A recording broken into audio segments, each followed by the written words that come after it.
ব্যবসা চালু করার অনুমতি দেওয়ার রুটিন চালু করছে, অর্থাৎ অনিয়ম দুর্নীতি সিটি কর্পোরেশনে চালু করার পায়তারা হচ্ছে।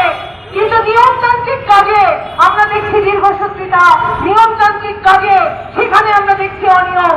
সেই কারণে অবিলম্বে আমরা বলতে চাই, কোন নিয়ম পরিবর্তন না করে যেভাবে প্ল্যান পাস করার কথা ছিল সেভাবে প্ল্যান পাস করে প্রশাসকের দায়িত্ব পালন করুন।